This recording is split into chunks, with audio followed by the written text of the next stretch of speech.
অবশেষে আমাদের প্রতীক্ষার অবসান ঘটতে চলেছে। আমরা আমাদের চ্যানেলে অন্নদা কল্পতন্ত্রটা প্রকাশিত করতে চলেছি। আজকে এই অন্নদা কল্পতন্ত্র নিয়েই আলোচনা হবে। কি আছে এই তন্ত্রে? কেন এত গুরুত্বপূর্ণ? কেন এত জনপ্রিয়? আমি অন্য যতগুলো তন্ত্র সম্পর্কে রিকোয়েস্ট পেয়েছি যে এই তন্ত্রটা নিয়ে আসুন, এই তন্ত্রটা নিয়ে আসুন।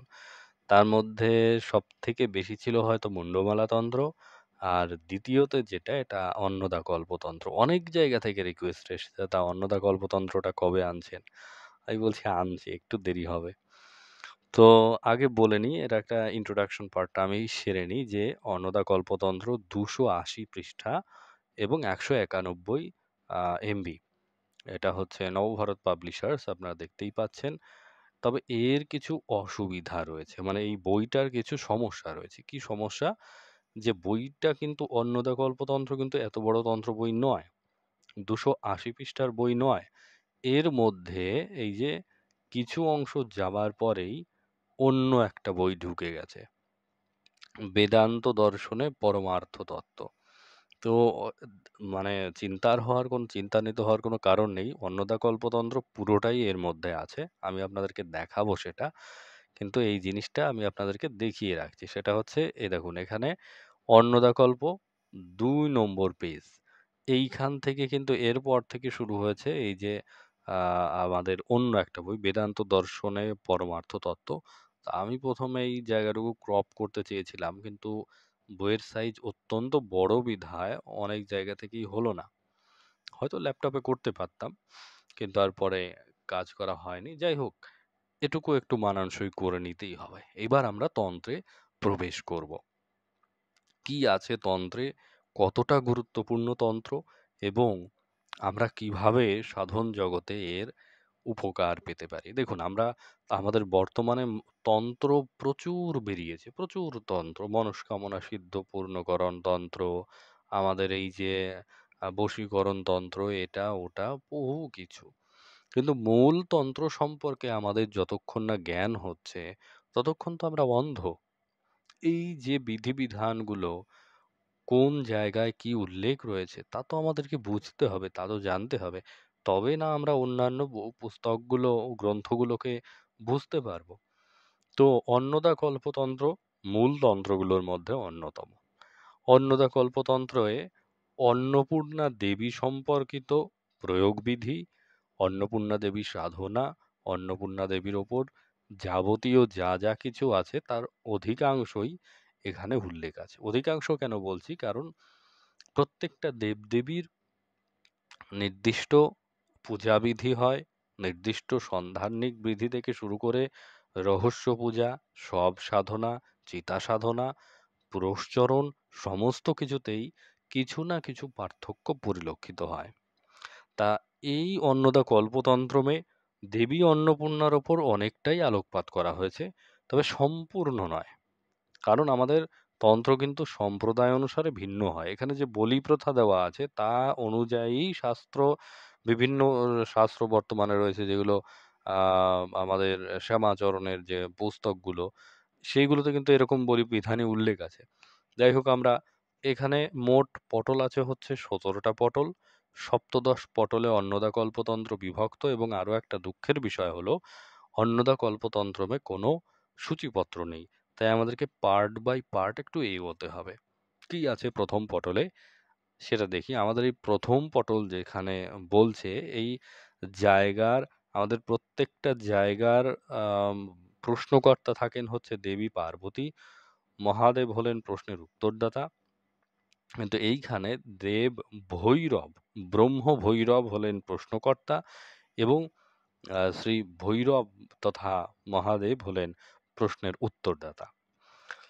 তো আমরা প্রথম কল্পে যে জিনিসটা দেখতে পাচ্ছি তা হলো এই তন আমি দুঃখিত, এখানে যে তন্ত্রের কথাটা উল্লেখ রয়েছে অর্থাৎ ব্রহ্মতত্ত্ব, জীবতত্ত্ব ইত্যাদি নিয়ে এই প্রথম পটলটায় কিছুটা আলোচনা করা হয়েছে। এর শেষের দিকে যদি আমরা দেখি, আমরা মূল জায়গায় ফিরে যাই, ১৯১ পৃষ্ঠা সম্ভবত এখানে আমি দেখাচ্ছি যাতে আপনাদের পরবর্তীতে বই পড়তে সমস্যা না হয়। পঞ্চম ১০০ মিথ্যানুবাদ। এই যে অন্নদা গল্পতে আমরা চলে এসেছি। আচ্ছা,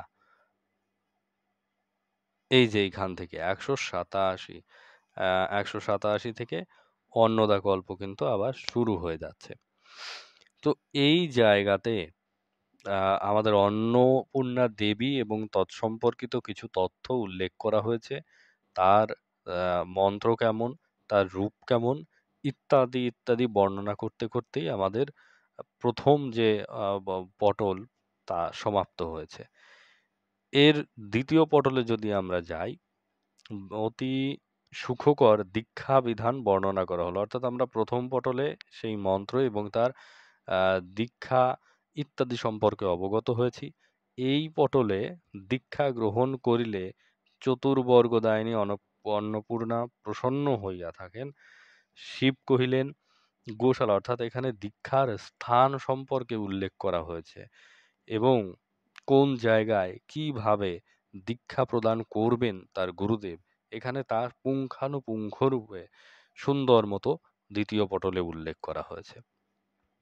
তৃতীয় পটলে দীক্ষা বিধান যে শ্রবণ করা হলো, অর্থাৎ আমরা কিভাবে কোথায় দীক্ষা দেবে, এবারে মন্ত্র উদ্ধার বর্ণনা, অর্থাৎ দেবী অন্নপূর্ণার মূল মন্ত্রটা কি তা এখানে উল্লেখ করা হয়েছে এবং মন্ত্র উদ্ধার করা হয়েছে।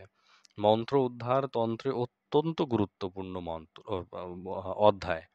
কেননা তন্ত্রের মন্ত্র কিন্তু এরম ভাবে লেখা থাকে না। এই যে সপ্তাক্ষরী পঞ্চদশী 10টি মন্ত্র, ওম ভগবতী স্বাহা, এই শব্দগুলো কিন্তু এখানে উল্লেখ থাকে না। এই যে দেখুন, এখানে আছে কি রমা হৃদ হৃদবহ্নি ললোনা। রমা অর্থ রমাবীজ, অর্থাৎ কাম, কামের স্ত্রী যে তার বীজ, এবং হৃদয় অগ্নি এবং ললনা, অর্থাৎ হৃদয় বহ্নির অর্থাৎ রং, ললনা অর্থাৎ মায়াবী যেখানে। তো এইরকম ভাবে মন্ত্র উদ্ধার গল্প অন্য অন্য কোনোদিন দেখাবো আমি। তো সেই এইরকম ভাবে এই মন্ত্রগুলো উদ্ধার করা হয়েছে, যেটা অত্যন্ত গুরুত্বপূর্ণ একটা বিষয় এবং এই পুরো চ্যাপ্টারটা ধরেই, পুরো পটলটা ধরেই এই মন্ত্র উদ্ধার গল্প এখানে রয়েছে। যত প্রকার মন্ত্র রয়েছে, যত প্রকার বললে ভুল হবে, অনেক প্রকার মন্ত্রই আমরা এখানে দেখতে পাবো। এরপরে কি বলা হয়েছে, জপ হোম বিবরণ করুন, অর্থাৎ এই আম, এই মন্ত্রের উপর কিভাবে জপ করতে হবে, কিভাবে হোম করতে হবে, সেইটা বিষয় এখানে বর্ণিত হয়েছে। যদিও আমাদের শেষের দিকে আরো জপ হোমের বিষয় বর্ণিত হয়েছে, কিন্তু এখানেও কম কিছু বর্ণিত হয়নি। তবে আমাদের যে মন্ত্র চৈতন্য তা সম্পর্কে কিন্তু এই পুস্তকে অত্যন্ত সুন্দরভাবে উল্লেখ করা হয়েছে। এখানে সংক্ষিপ্ত আকারে আমাদের পুরুষচরণ বিধি, অর্থাৎ জপ হোম যেহেতু পুরুষচরণ বিধি উল্লেখ করা হয়েছে। পঞ্চম পটলে পুরুষচরণ ছাড়া কিন্তু কোনো মন্ত্র আমাদের সিদ্ধ হয় না। পঞ্চম পটলে নিত্য পূজার সূচনা পর্বে শুনিয়াছি এক্ষণে তাহার প্রণালী এবং প্রয়োগবিধি, অর্থাৎ আমাদের যে নিত্য পূজা পদ্ধতি রয়েছে, আমরা তন্ত্রোক্ত নিত্য পূজা পদ্ধতি ও রহস্য পূজা পদ্ধতি দেখেছি।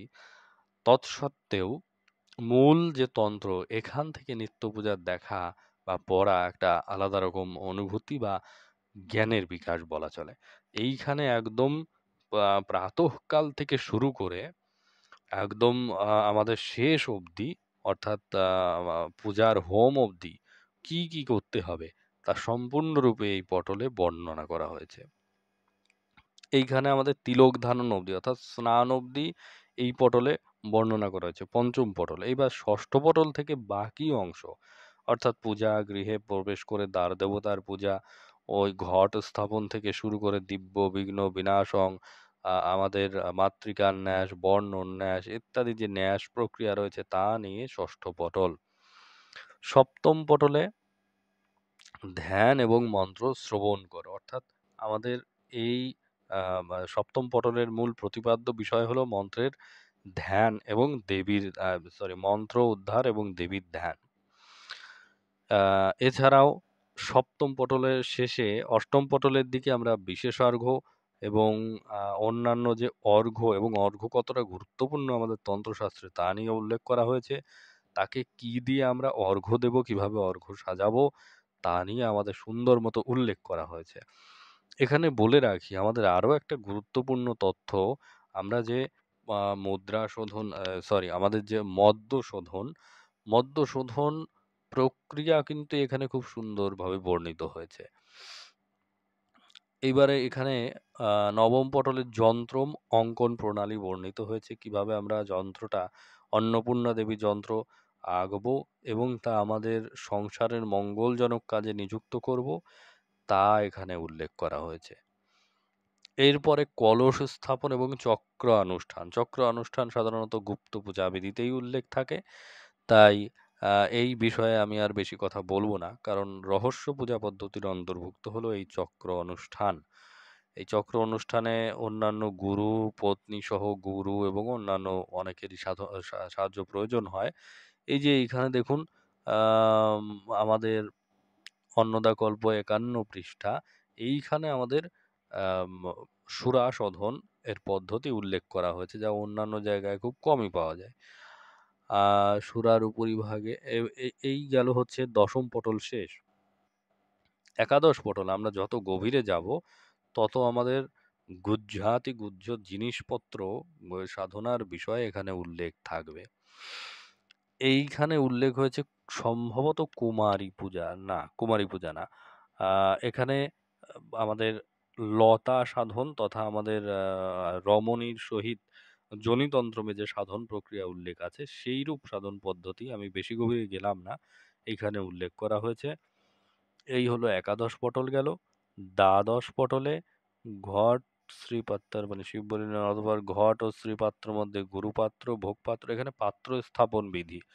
অর্থাৎ আমাদের আমরা জেনে থাকি যারা শ্যামা সপর্যা বিধি পড়েছেন, তারা জানেন যে আমাদের পাত্র স্থাপন বিধির একটা বিশেষ নিয়ম রয়েছে। কোথায় কার সামনে কখন কি পাত্র প্রদান করতে হবে তা নিয়ে আমাদের এখানে সুস্পষ্ট ধারণা দেওয়া হয়েছে। এরপর আম মাহেশ্বরী ওম হ্রিং, এরপর প্রাণ প্রতিষ্ঠা এবং তার পূজা এবং যে নৈবেদ্য প্রদান প্রণালী তা এখানে উল্লেখ করা হয়েছে। এটা কিন্তু চক্র অনুষ্ঠানের মধ্যে যাচ্ছে, নর্মাল পূজার থেকে একটু বেরিয়ে গেছে। আর শেষে এই বলিবিধি, আচ্ছা এই জায়গাটাতেই অর্থাৎ ত্রয়োদশ পটলেই বলিবিধি উল্লেখ করা হয়েছে এবং এই বলিবিধিটাই কিন্তু আমরা অন্যান্য যে সাধারণ পুরোহিত দর্পণ সহ অন্যান্য যে জিনিসগুলো জায়গা বা পুস্তকগুলো দেখতে পাই, তাতে এই জিনিসগুলোই উল্লেখ রয়েছে। এইবার এখানে জপ রহস্য অতিগুহ্য বিষয়। জপ রহস্যে আমাদের মন্ত্র চৈতন্য থেকে শুরু করে প্রায় ২৮টা নিয়ম বর্ণিত থাকে। তার মধ্যে কয়েকটা নিয়ম এখানে সুন্দর মতো স্পষ্টভাবে উল্লেখ করা হয়েছে। চতুর্দশ পটল এভাবে শেষ হয়েছে। পঞ্চদশ পটলে আমাদের যোনি পূজা সম্ভবত এখানে প্রাতঃকৃত্যাদি সম্ভাবিতন্ত্রে নিত্যকর্ম সমাপন করিয়া অন্য প্রকার সাধনা নদীর সর্ব মানুষ পূজা করিবে। হ্যাঁ, এখানে একরকম যোনি পূজার দিকেই আমরা এগোচ্ছি। চিবিরক নারকেল দ্বারা হোম করিলে এই জায়গাতে আমাদের বিভিন্ন বিষয় অর্থাৎ ষটকর্মের বিষয় এসেছে, যে কোন দ্রব্য দিয়ে কি হোম করলে আমাদের কি হতে পারে তা সম্পর্কে একটা ক্রমবিধান এখানে উল্লেখ করা হয়েছে। ষোড়শ পটল আমরা প্রায় শেষের দিকে এসে গেছি।